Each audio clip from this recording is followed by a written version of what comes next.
Halo teman-teman, berjumpa kembali dengan saya pada podcast cerita bermakna pengantar tidur. Ini adalah sesi 3 episode 10 ya. Cerita pertama pada episode ini adalah penyangkalan diri, karya Tony Castle. Kita dengarkan. Seorang guru Sikh dari India mengisahkan cerita berikut. Di daerah pegunungan yang dingin di bagian utara India, para pelancong dibantu untuk menghangatkan diri mereka dengan cara yang khusus.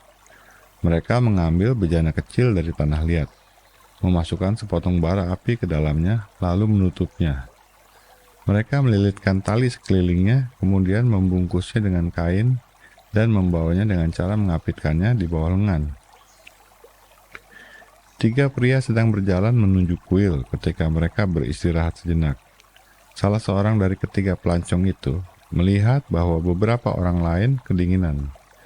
Maka ia mengeluarkan bara api dari bejananya dan menyalakan api, sehingga orang-orang itu dapat menghangatkan badan. Dengan cara itu, ia telah menyelamatkan mereka dari kemungkinan mati beku. Ketika mereka hendak melanjutkan perjalanan, hari sudah gelap. Maka orang kedua mengeluarkan api dari bejananya dan menyalakan obor, serta menolong mereka bertiga untuk berjalan dengan selamat. Orang ketiga dari kelompok itu menertawakan kedua temannya dan berkata, "Kamu ini orang-orang bodoh. Kamu telah menyia-nyiakan apimu untuk menyelamatkan orang lain." Maka kedua orang itu berkata kepadanya, "Tunjukkan kepada kami apimu." Ketika ia membuka bejananya, tidak ada api di dalamnya, hanya ada abu dan arang. Dengan apinya, orang pertama telah memberikan kehangatan, sedangkan orang kedua telah menghasilkan terang. Tetapi orang ketiga yang menjaga apinya untuk dirinya sendiri mendapati bahwa apinya telah mati. Sekarang ia tidak mempunyai apapun. Tony Castle. Ya, ini adalah penyangkalan diri dan berbagi ya. Kita lanjutkan cerita selanjutnya. Teladan yang baik menggerakkan. Seorang guru asal Amerika ditugaskan di Jepang dengan perjanjian bahwa selama jam-jam pelajaran, ia tidak boleh menggunakan satu kata pun yang berhubungan dengan kekristenan. Ia menjaga dengan setia janjinya ini. Ia memberi teladan hidup sebagai seorang Kristen di tengah para muridnya.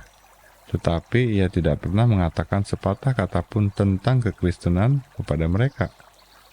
Setelah beberapa tahun, teladannya menjadi sedemikian berpengaruh, sehingga tanpa diketahuinya, 40 muridnya dengan diam-diam mengirim surat rahasia dalam sebatang kayu yang mengisyaratkan suatu perjanjian rahasia agar meninggalkan kepercayaan mereka.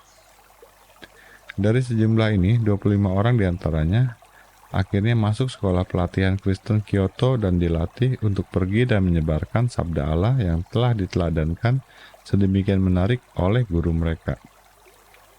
Apa yang dilakukan guru ini di Jepang adalah cara terbaik sebagaimana terdapat dalam puisi singkat yang berbunyi, "Engkau sedang menulis Injil, satu pasal setiap hari, lewat tindakan yang engkau lakukan dan perkataan yang engkau ucapkan. Manusia membaca apa yang kau tulis, jika itu salah atau benar. Sekarang apa itu Injil menurutmu?" Teladan ya yang menggerakkannya ini ya.